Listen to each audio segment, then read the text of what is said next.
it looks on our pictures, but once they get to the top, then relief will set in and they'll be plunging down the other side. That's it, they're over the top.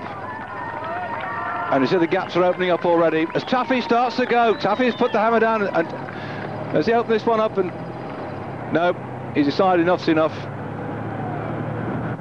Well, Tafi likes rolling on the big gears, but I don't think he will try that one too many times. And they pull him back again.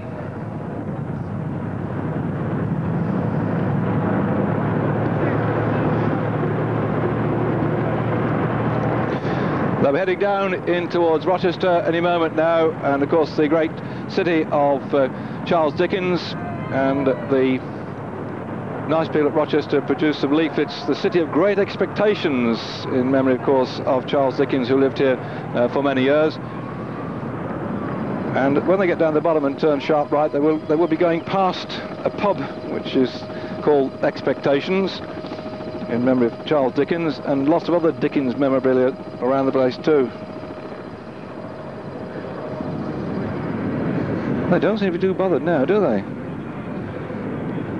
Sorensen closely marked out by Bartoli there at the moment. Yes, that's Bartoli right with him, who's lying second on the world. Letting everybody go drifting by. These two are just playing a cat and mouse game here, because Sorensen 212 points, Bartoli 196 points.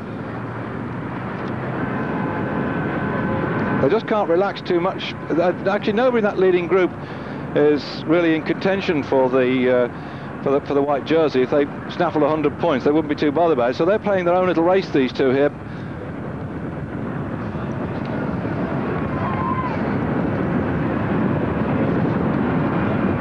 There he is, 100 points by the way for first place, 70 points for second, 50 points for the third place man, and then down to 40 for fourth, and so on right the way down to the 25th man, who gets 1 point as such. So the big points lie up there in the top 4 or 5 places. And at the moment with 196 versus 112, that's what, 16 points separating Sorensen and Bartoli. If they got 5 men down the road at the moment, then that might suit their chances, because the gap in the points then are such that those two riders might still be in the same way. Now this is the descent where they're going down towards the Esplanade. There's a bit of a left sweeper, then a sharp right-hander. Watch it, here we go. Hang on to your hats, they've got a sharp right-hander coming up now. You can smell the brake blocks. There it is. Good job it's dry, isn't it? And around that one. Now then, the council have remade this bit of road, see just here, because this has got special chicanes along it to stop the traffic going too fast. So they've relayed part of the road to keep the riders over on that side. You can see where the chicanes are now. They relayed that bit too as well. The work the council put in, absolutely tremendous, to ensure this race goes through. And right in the distance there, that's where the finish is. The right hand side is the great castle, which I'm sure the cameras will whip round and show you in glorious technicolor.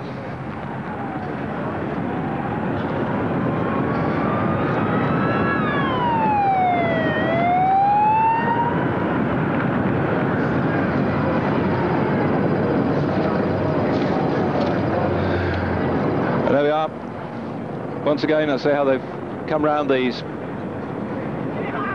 chicanes as such, and they'll be now able to see the finish in the distance as the riders will come through then for the first of the 3 laps of the finishing circuit on this, the Rochester International Classic.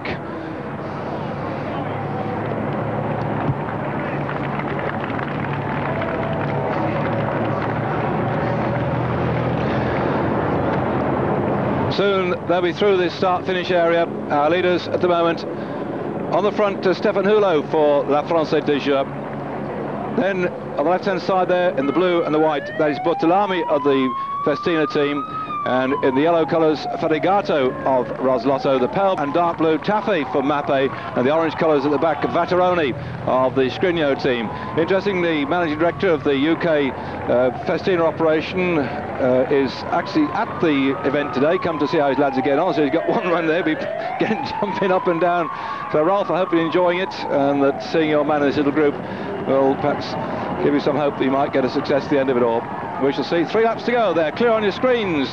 They'll come through and turn sharp right at the end of the castle walls, just on the left-hand side of the bridge, over the River Medway, and the estuary just down there to the left too as well. Delightful part of the world to come if you want to come down for a holiday. And the main group coming through now. The gap is coming out. So there's Chandler's in that group too. You see the MG Technogym team driving hard in the front. They want to set it up for Bartoli to try and get the victory today. And yes, Chandler's back 4th in the front. So even though Chris Bourman has crashed out down the road then, doesn't look like he's made the group at the moment. Let's keep our fingers crossed for him.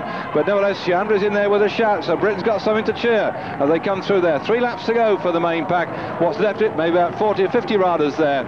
And there we can see that lovely castle in the background. And now they're going through the cobble streets on the high street and out the other side of the high street, up along through Star Hill and back again onto that city way and the drag up towards the top of the climb yet again. All these lovely black and white buildings on the right hand side they're going past now. They've just been past, I'm just having a look here where it is. That there, not that one. Oh, it's gone. There's a building there on the right left hand side as the next group of riders come through here. Still looking, by the way, for Bourman to come through. I'll go back to that building, by the way. There's a big plaque on the outside of it as they're now out of the town, our leading group here. It was in memory of a chap called Richard Watts, who in his will of the 24th of August 1579 left money for 6 poor travellers, not being rogues or proctors. I don't know what proctor is, but not being a rogue or a proctor, could stay for free in that lodging house, and also they'd be given 4p each. So that was left for 6 poor travellers in Rochester way back in 1579.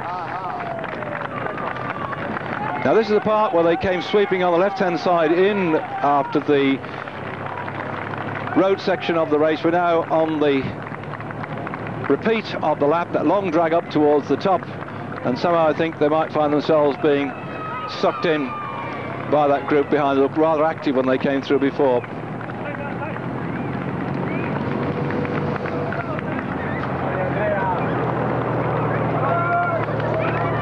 Well, I don't know if you saw it when the cameras are there in the finishing straight, but if they take a top shot down there as these riders go through the feeding station again, they'd actually got in white lettering, "C'est plus, c'est génial, c'est Rochester." They've obviously gone to town to decorate the road in appreciation of the fact that they've got this big international group of riders that come across. And I think, looking at the fields we've had over the years of the classic races, that we probably had a bigger turnout and better turnout here at Rochester than we've had before at Leeds, Brighton and Newcastle. I don't be disrespectful to those towns. I think what's happened now is that the World Cup has become much more an important fixture to many of the riders getting towards the back end of the season. If you've not done much in the early part of the season, you've got to come and ride a World Cup because it gets so much television exposure, because all the television stations across Europe are picking this one up now and blasting it out, and so it's a good way to get personal exposure for your sponsor.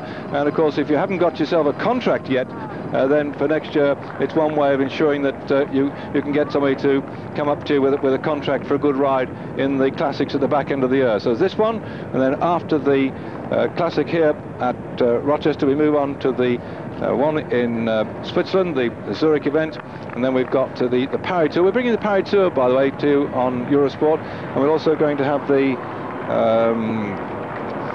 Tour of Lombardy as part of the end of season racing, but we're not going to be covering that one. So it goes to the Grand Prix of Zurich, then to Paris Tour on October the 5th, which we're covering, and the 18th, the Tour of Lombardy. So you see now the MG Technogym team here, which is going to fold at the end of the year, so the rumours have it. Both of the sponsors have decided to pull out of cycle racing, but the lads here are riding very hard indeed, because they'll be under contract to the manager of the team or to a sport group as such, and they'll all still be looking for a new sponsor. Back there, by the way, you can see the whitish coloured jersey. Looks to me like Chandler's made it too as well, in behind Rebellin of La France de Jeux, who won the race last week, San Sebastian Classics. There really is a fast-moving group now. MG Technogym putting on the pressure for Bartoli, who is riding number 122, lying second on the World Cup. And these are the riders they're chasing down.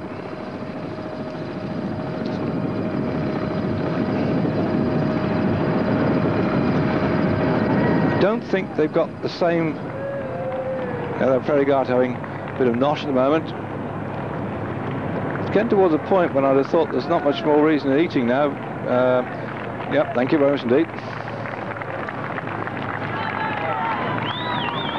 Because the Français de Joux can't chase too hard. They're going to have to sit on the wheels and move forward, because they've got Hulot in this little group at the moment, and they won't be able to chase down their man. But if the MG Technogym team really bore up and grab them, then I suppose they've got to recognise that it's something they go with. Go, Boardman, go. Well, if you missed our coverage earlier on, the unfortunate news is that poor Chris Boardman's crashed, and I don't think he's going to regain the group, but we'll have to just watch out for him. As that, yet again, this is the faster part of the circuit. When I say fast, it goes slightly down before they have their big sweeping left hand. Vatteroni on the front. Then Hulot. Bortolami, Ferrigato in yellow moving through. I mean, what a season that man had last year, Ferrigato. He went on, after winning the Leeds Classic, to take the Grand Prix of Switzerland as well. He beat Bartoli and Museo in that one. And here he's coming good at the back end of the year yet again. So he's in this breakaway group. He won the race in Leeds last year when the Classic was held up there, ahead of Max Chandry, who just absolutely flaked out in the sprint. Max was scared stiff of the sprint somehow, and Ferrigato got him. Museo was third last year in Leeds, and we looked down the year before. Chandry did manage to win in Leeds ahead of Caruso of the Scrigno team. And in fact, I think Caruso is riding today. I'll just have to check back down. I can't remember every one of the 140 riders, but no, he's not riding today. So Caruso was second, and Alberto Elli, who is riding today, was in third spot. That was up in Leeds. And before that, Bortolami, who's in this breakaway group here at the moment, that's him on the front, was winner in 1994 of the Leeds Classic, ahead of Ekimov and Hamburger. Alberto Volpi won in 93, ahead of Skibby and Fondrest. Fondrest is also riding today. Saw him yesterday looking very fit, and in fact he started to come back into form. He managed to get in that breakaway group at the Classic last week in San Sebastian. Now I'm just waiting before we go back to what's happened in the Leeds Classic, and this is a stiff bit of the climb. And there you can see the bunch coming up. Oh, they're going to get him any time now. I think it's all over.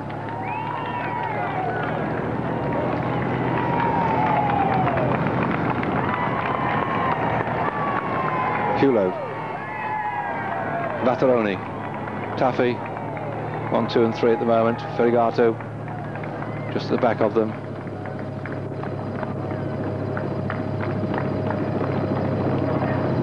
Bortolami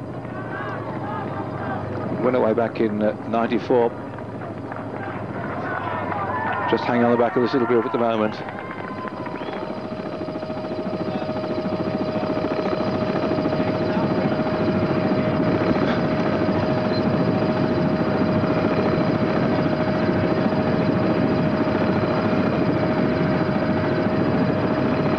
Well, they survived that one. They're all together still, the 5 men on the front.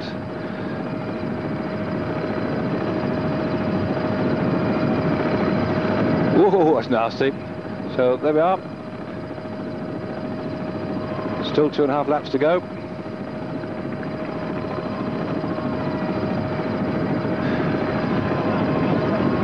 Looks like Tafi's trying to put the pressure on this 5-man group that are still hanging on to a very slender lead. I think Tafi's decided that it's about time he disappeared down the road, because the main pack, or what's left, is coming up pretty quickly. So Tafi's gone rocketing off now, and it looks like Ferrigato is going with him. And not a bad place to go, because we've got this, as they go down into Borstal now, they've got this sort of very sharp right-hander, and then a sweeping left-hander, and another sharp right-hander, but they will be very much in sight along the Esplanade, where the big crowd waiting to see what they'll come through, whether it be all together or split. But certainly these two have been probably a slightly stronger of the main group behind, or this little 5-man group. As yeah, it's all broken up now. The sharp right-hand by the little shop, and down we go. Then the sweeping one through again, and then the left-hander.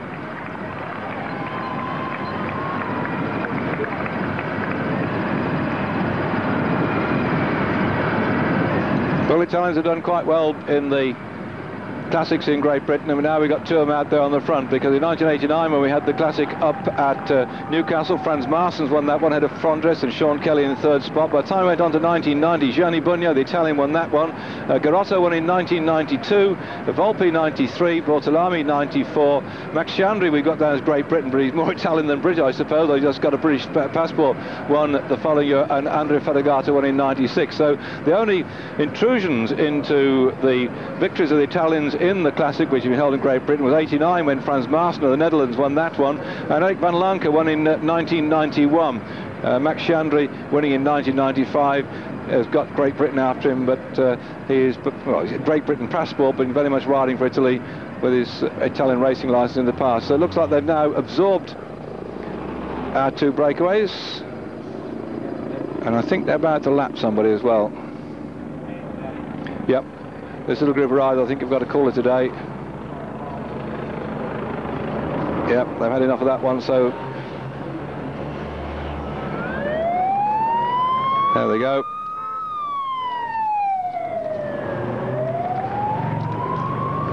That's about 5 miles, this circuit, just under 8 kilometres. You know what, they've now decided that's enough for the riders just being lapped.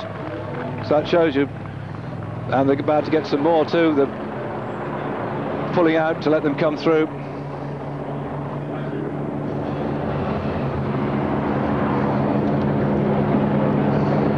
Well, it certainly had its effect, that breakaway group that went on the White Hill. They've still managed to persist, but there's the bunch behind are beginning to activate the chase, and I think somehow they're likely to be catching them pretty quickly now. You can see the lap riders in the background. Bortolami on the front, followed by Ferragato.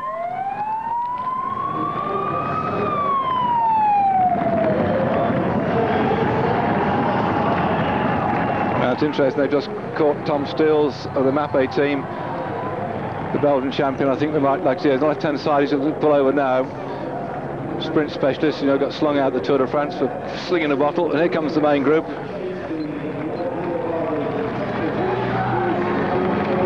And Chandri's still positioned just behind that MG Technogym train, hammering away on the front. Who already had the problems when Shinto and Fontanelli have fallen off, but they've got back together. Rebelling just taking a swift drink in the middle of that little group too.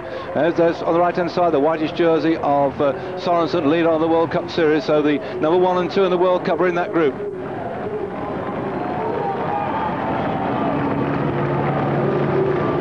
Yep, there's nearly 50 riders there, and the question is still who's going to win this race. That is the first full lap they've come through. They've done 1 2/3 laps at the moment, so still now going along the high street in Rochester. Leading group of 5 men still in control.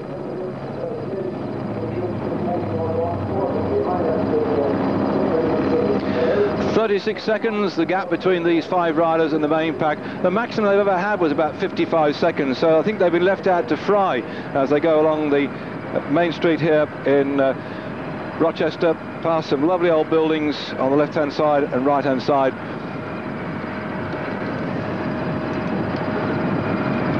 And they'll soon be out again on the climb out of the town of Rochester.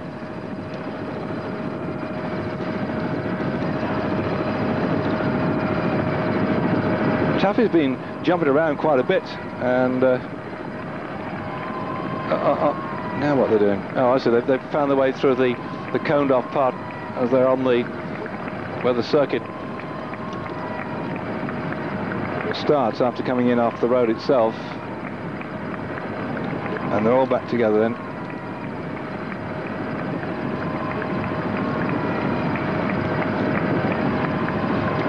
Now they're going to try and do some more on this little drag up here. La France de Jeu got Hulot in this group. I was talking to Chris Horner, who rides for La Française de Jeu, and I haven't seen much of him during the season as Tafi starts to roll away off here. And Chris was saying, I last bumped into him was in the Tour of Murcia, as Tafi flies away off the front yet again. He likes this long drag up here, does Tafi, and that's left them all a bit gasping for breath behind. And to go back to Chris Horner, who rides for La France de Jeu, the same as Hulot in there, he said that he just couldn't get his rhythm together. He was tired, he was training, he wasn't getting anywhere, and so he went back to the States and raced over there, and he had a bit of a rest, and he got himself back, and he found what the biggest problem was, Chris Horner found when he came across to race with the La Française des Jeux team.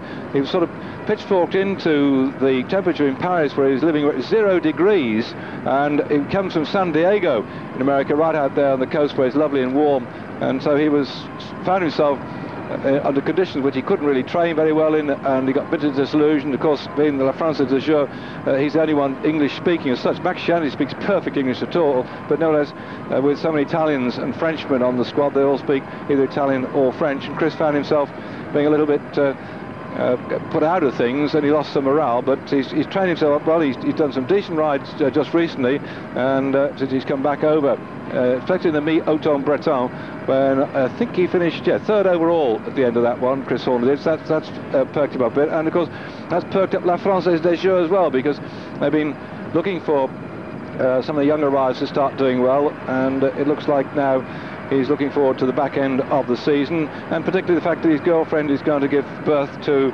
a little baby daughter. He even knows it's going to be a daughter, and he's named the date at the 13th of September, so we'll wish them the best of luck for that. There we are, Tafi now charging the way up here. What a strong man he is, and those who watch Eurosport's coverage of the Paris-Roubaix, not this year, the year before, when he rode in first, second and third with the Mappé team, and he was told to go down to the third spot as such after all the work he'd done. We all felt a bit upset about that, but that was bike tactics, and he's gone away now. This is fairly typical Tafi stuff, this is. If he's not doing his job of driving on the front as domestique for people like Moselle, or trying to set things up for Steels when it comes to the sprint as such, Tafi likes to ride off on his own, and there he goes now. And they don't seem to be too bothered, or either that or they can't hold him.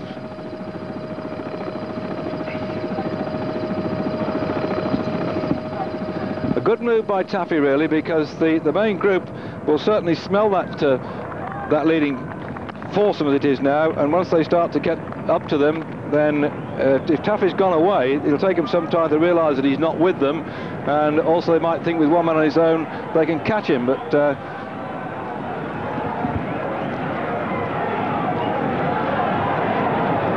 it's still MG Technogym on the front. That the Rabobank team have not done a tap. I suppose they've got the rights to sit there, Rabobank, and let the. I think I'm just doing a quick time check. I've jumped across from one thing to another. Sorry about that. I think it's about 38 seconds between Tafi and the main group. I'll wait for official confirmation of that one. But Rabobank are letting MG Technogym do all the work at the moment. I suppose that's only right with Bartoli of their team is second on the World Cup. But Tafi's done just the right thing here.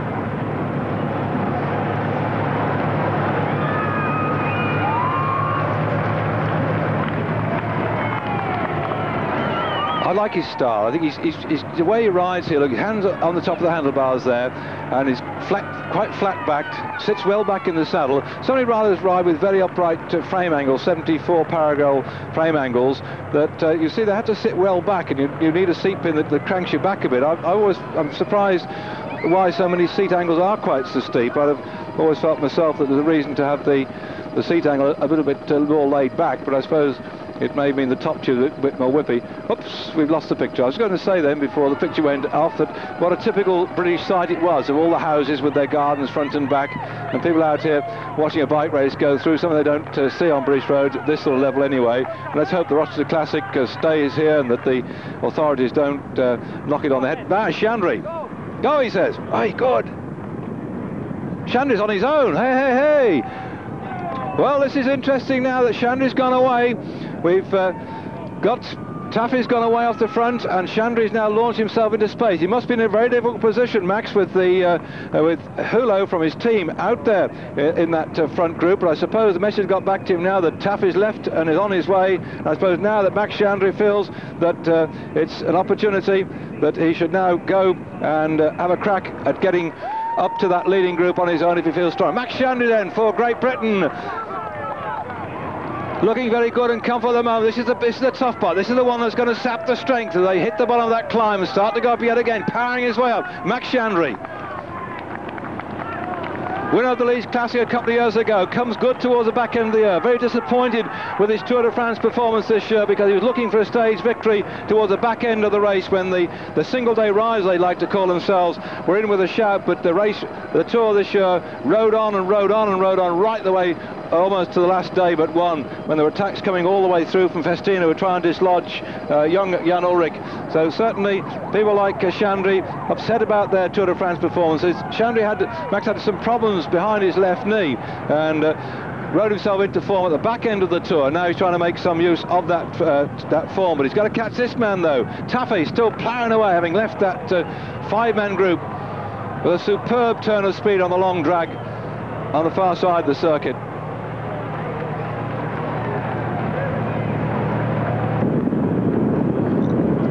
And the group is now beginning to split up quite a bit. I thought that on this rather testing finishing circuit it would stretch the legs of the riders and we might find them coming through in dribs and drabs. It's just going that way now.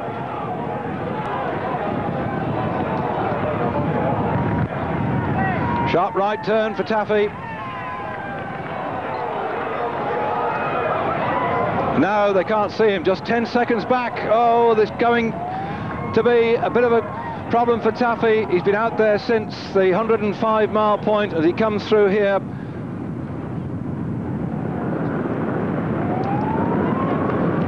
Well,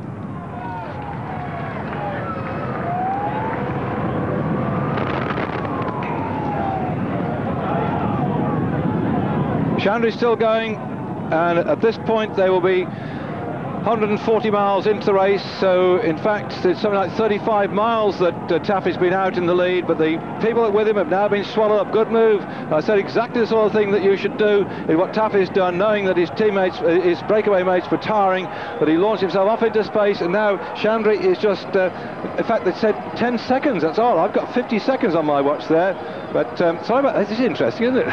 A different picture on the screen than one I've ever seen before. Mr. Brian Venner must be having 40 fits in the production scanner when things like that happen. It's alongside the estuary. Tafi with that determined look on his face. It's typical Tafi stuff, this is. Had now some 14 victories at professional. Can he in fact add the Leeds Classic to his list of successes?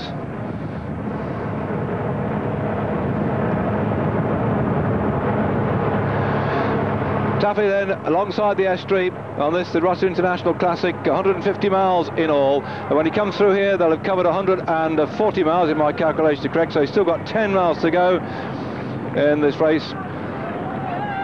And those riders in the background have just been lapped by Tafi. They're well out of contention now. There's some 5 miles behind him, and there's at least 3 of the Roslotto team in that little group. And launching himself into space behind Tafi is Britain's Max Chandry, riding for La France de Jeux, and about 30 or 40 riders of what's left of the main group are still further behind. AndreaTafi then coming along here. 8 kilometres to go. This is it, on the bell. Can Tafi hang on his final lap? It's a good move on his part, but Chandry was on his own. Has he been caught up by that big chasing group behind? This crowd have been entertained by marching bands, and when it's all over and done with, we're going to have the big fly-past tremendous aerial display too. In fact, they haven't been caught. The information we got was not quite correct. This is the remnants of the group that Tafi went away from. Just on the front, the man Bortolami, left-hand side of Ferrigato, then behind Vattaroni in the orange jersey, and Hulot for La France de Jeux. Across the line now, 29 seconds in arrears. Next to come should be Max Chandry on his own. And there the beautiful sight of Rochester Castle in the background as Chandry comes through, determined to try and close that gap down, but the gap is 49 seconds to Chandry, so he's 20 seconds behind that 4-man group that Tafi has left. All these people have been entertained with some criterium racing has been going on around this circuit here. They went exactly where he's going now, past the Norman Conquest pub on the right-hand side. There, the pub, the expectations in the background. The expectations are that this man will ride himself into the ground to try and win the race, but so many people have got other thoughts not far behind us. TAFI now is coming out of the town of Rochester. He's got that long drag ahead of him. Well, they say 27, I say 29. I'll go with whatever it is. I was chasing foursome, and then another 20 seconds back to Max Chandry, trying to close that gap down. The race is really on. This final circuit is going to make all the difference. Can TAFI stay out there on his own? Brilliant performance by him now at the moment. Last year he won the Trofeo Melinda, he won the Paris-Brussels, he won the Giro de Lazio, he won the Coppa Plazio, he won the Tour of Lombardy. 5 successes last year for TAFI. No success in 1995. In 94 he had a couple of victories, the Grand Prix Rio Saletio and the Grand Prix Formier.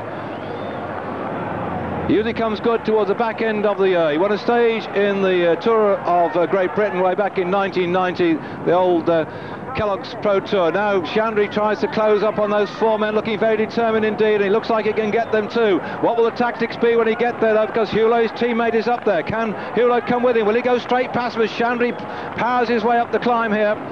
In fact, my mistake, it's some lap riders he's got. It isn't the foursome with his teammates. He's still pulling in lap riders. Chandry urged on by the British crowd. It's going to be a heck of a job though to catch this man back. He's looking so powerful at the moment, AndreaTafi. I'll have a quick look on my book here, by the way, to see when he was born, because last week Rebellin won the San Sebastian Classic, and Rebellin,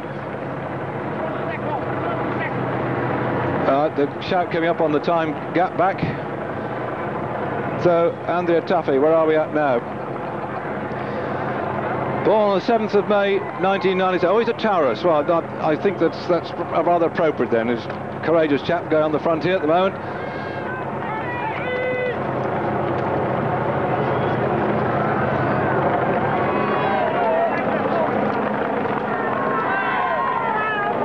The expression on his face says it all, doesn't it? You think he's smiling, isn't he? He's gritting his teeth. This is a long drag. It's a steady drag up here.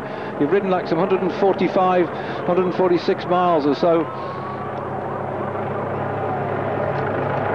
And he's still riding that big gear.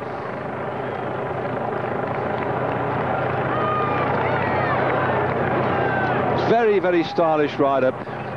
And here are the 4 men that he dropped the last time check, 27 seconds back to them.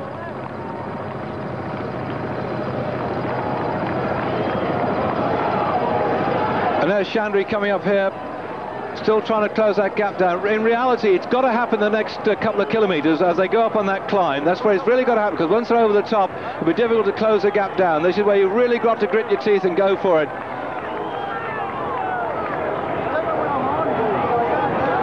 So Max Chandry concentrating hard here.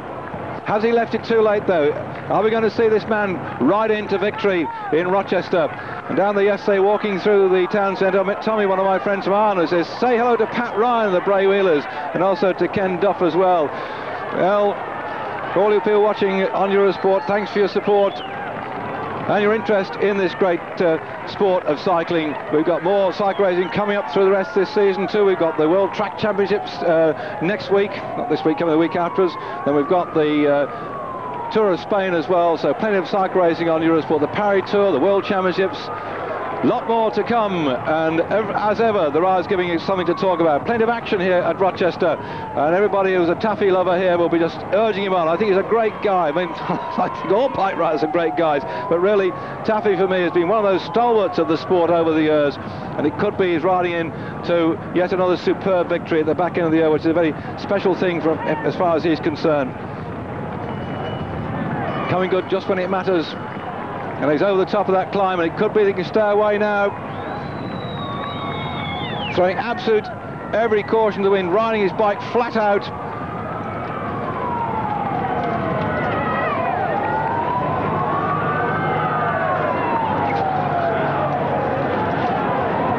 And you can imagine the people alongside the road here, they can be watching it on TV, they can come back and see it as it goes past their very nose too.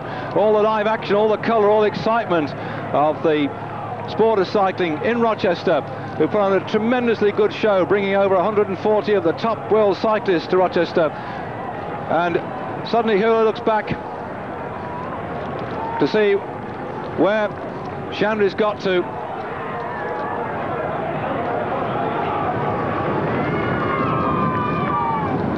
He's not aiding this chase at all, or the group at all, and Tafi's gone so far. I think there's no doubt about it. Tafi's riding on to first place. I can't see at the moment that if Chandry gets up this group, they're going to do much about it at all.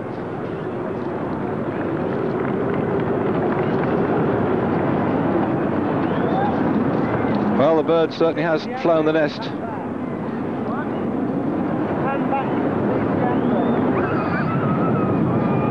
No, Chandry has tried hard, but I don't think he's going to make it now, so we could be seeing Tafi on his own, this foursome.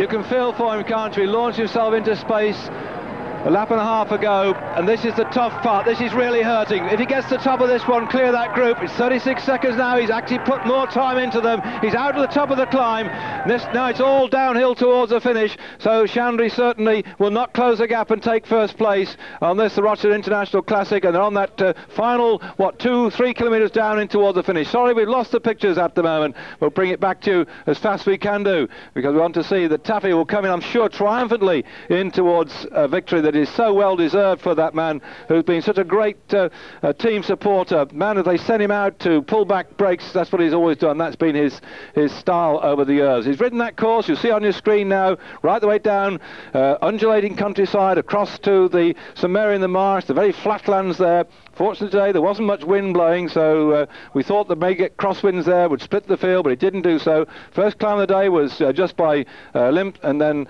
little airport there, by the way, Limp. You used to be able to fly over to France across. I don't know if you can still do so, but they went past there, up the climb, and then in through towards Bilting. And you see that little White Hill. That's the point where Tafi went away there at White Hill with 7 other riders, and finally he dropped them down when they were down to 5 on the finishing circuit with a lap and a half to go. And that's where we're waiting to pick our pictures up again on this, the Rochester International Classic, with Tafi getting well in towards the finish right now to cover the 150 miles, 242 kilometres, to be the first victor in Rochester of the International Classic. Well, we hope we can bring you pictures shortly. Don't go away from us on Eurosport. We're bringing up just a few messages. Hang on in there.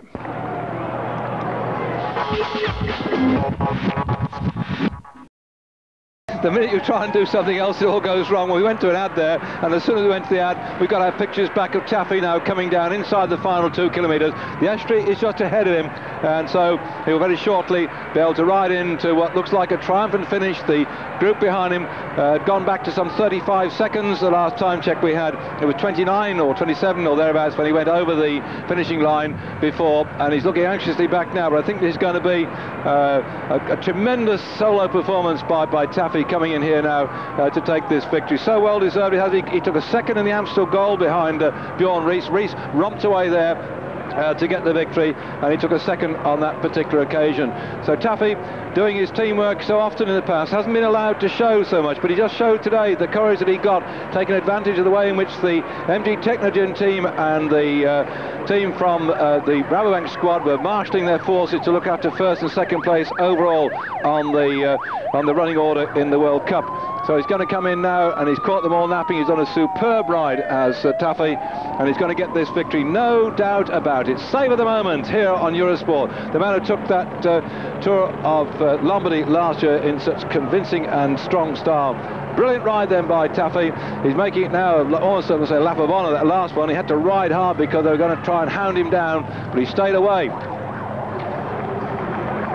And here he comes. I'm looking down the list at the moment. He's got 90 points already on the World Cup, so this will take him up to 190 points. It will move him somewhere, if certainly Jalabert and Zeberg aren't riding. So Tafi's wonderful ride today is not only going to give him the victory on the Rochester Classic, it could move him up into 3rd spot on the World Cup overall as well. Brilliant performance by Tafi, and remember he's still got the Championship of Zurich to come, the Giro Lombardy and the Paris Tour, and he could still be a threat then to the World Cup overall. But he rides into triumph in Rochester to take the first classic victory here in Rochester, and Tafi the winner. after 150 miles, a well-chosen move that went away on White Hill with some 45 miles to go, and the victory goes to TAFI. Brilliant performance by a man who spends most of his time riding for others. Alan rushed in the background there, just see him, and now his team celebrating that success. A brilliant performance by TAFI then to take the Rochester Classic.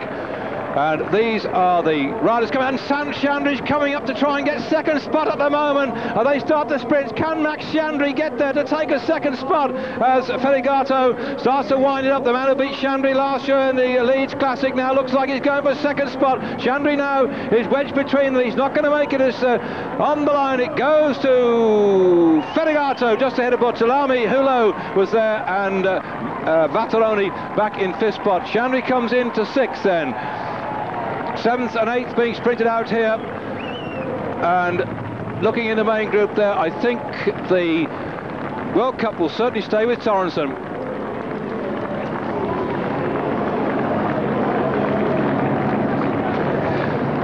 The dribs and drabs of riders coming across the line know today they were beaten by a very strong man, a man who's got the power to go away and ride on his own relentlessly, as Michael Bennett there in the white shirt takes him in towards the area for the presentation of the prizes. So the World Track Championships are going to be live on August the 27th. I hope you'll join me, David Duffy, for that occasion. We're bringing you all the best of the track action from Australia, and a different sort of sport really from the road racing you've been seeing so far, but full of excitement, and I'm sure you'll enjoy tuning in for that as well. European Championships women's 3-metre springboard final will be coming up after this programme here. Thanks for joining us today, and thanks to TAFI for enlightening us with the programme with some superb solo efforts towards the end to grab the Rochester Classic. Congratulations then to TAFI, and we look forward to seeing more cycling on Eurosport. I'm David Duffield. Join us next week for the track. Until then, bye-bye.